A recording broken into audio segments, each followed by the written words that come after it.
friend. This is the story of Flofi, the lost sheep.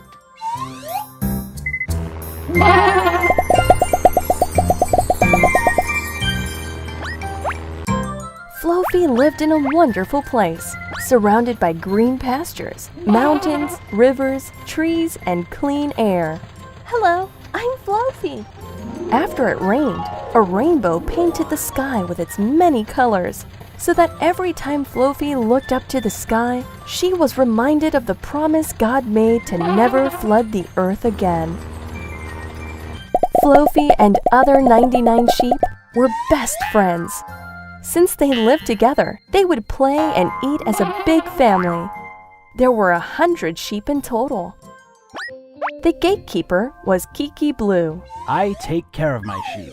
He was in charge of taking care of the sheep during the day and would open the gate for the sheep to eat and play outside for a while. The sheep loved to spend time together and would never separate from each other.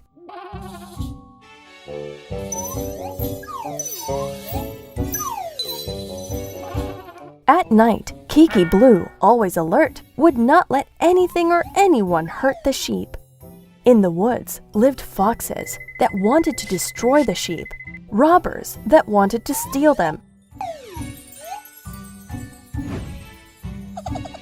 and wild bears that wanted to eat them. Every night, Kiki Blue would shut the gate very tight so nobody could enter when the sheep were asleep. One morning, Kiki Blue opened the gate for the sheep to go out to eat and play. The sheep were jumping happily and running so quickly that Flofi was left behind, unable to keep up with her friends. She kept shouting, "Wait, wait!" Flofi was distracted, looking at the majestic mountains, green trees, clear sky, and all the things of the world, when she noticed it was already too late to catch up with her friends. She kept on running faster and faster. She became so tired that she gave up. Flofi was now alone and all by herself. Not knowing where to go and what to do, she was completely lost and desperate. I'm lost. Time passed and night was close.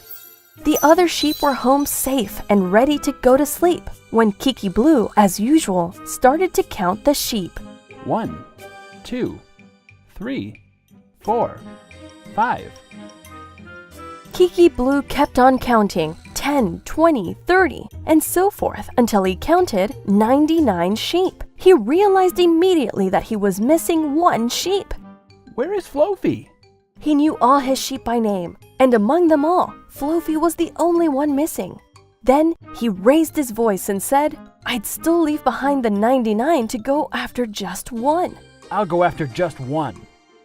It was already too late. The sun had gone down to sleep, and only the moon was shining, awake up in the sky. Flofi found herself sad in the middle of the night, trying to find her way back home. But she had lost the way so badly that it was almost impossible to get back. Now she would have to come against the dark night and fearless enemies. All of a sudden, a robber came up behind her to try to steal her. Behind the robber was a fox running after her to destroy her. And behind the fox, there was a big and hungry bear that wanted to eat her. Flofi desperately started to run faster and faster. She could not see anything in the darkness, but kept on going up towards the mountain, crying for help. Help! Help! What she did not know was that up at the peak was a deep precipice, waiting for her to fall down. Meanwhile, Kiki Blue knew that for his quest, he needed to prepare. So he took a lantern, a bag, and a crook. He was not giving up on Flofi and screamed louder and louder, Flofi! Flofi! But no one answered. Then, as he began to go up on the mountain, he noticed from afar that the bear, fox, and robber were after Flofi. Kiki Blue was very thin, but God was with him, so he was encouraged to fight his enemies. Kiki Blue grabbed them all with his strength so they could not run away. The robber, fox, and bear were thrown into a cage forever, furious at knowing that their days were precisely counted. Flofi continued to move towards the peak of the mountain, but it was so dark that her feet stumbled, causing her to fall down from the peak. As she tumbled down, she grabbed onto a branch, holding onto it tightly. She thought it was the end, that no one was going to be able to save her. Just like Flofi, there are kids lost in the world, thinking that there is no helping hand to rescue them and lift them up. Kiki Blue was not giving up. He was still looking for Flofi and kept calling her name as he reached the peak. Suddenly, Flofi heard him calling her name and anxiously answered, "I'm down here." Do you think Kiki Blue is willing to risk his life to save Flofi? Yes! Kiki Blue immediately took his crook, stretched his arm, and Flofi was able to reach it. She was now safe and still alive. Kiki Blue was persistent enough to win the fight for Flofi's life. Do you think Kiki Blue is a good shepherd? Jesus said, "I am the good shepherd." The good shepherd lays down his life for the sheep. John 10:11. Even though Flofi was rescued alive, she was really tired and badly hurt. So Kiki Blue carried her on his shoulders and walked with her all night for miles and miles. The next day, when the sun was out and they had made it safely back home, Flofi was reunited with her friends. They all gave her a warm welcome and celebrated all day for having her back home. Flofi owed her life to her shepherd, so she lived all her days thankful and happy for what he did for her. Jesus is our good shepherd, and he gave his life for us. He cares about you and will never give up on you.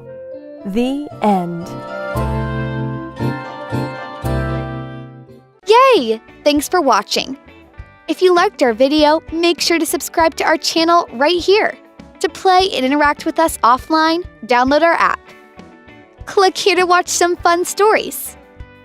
Bye-bye, and remember, Jesus is your super best friend.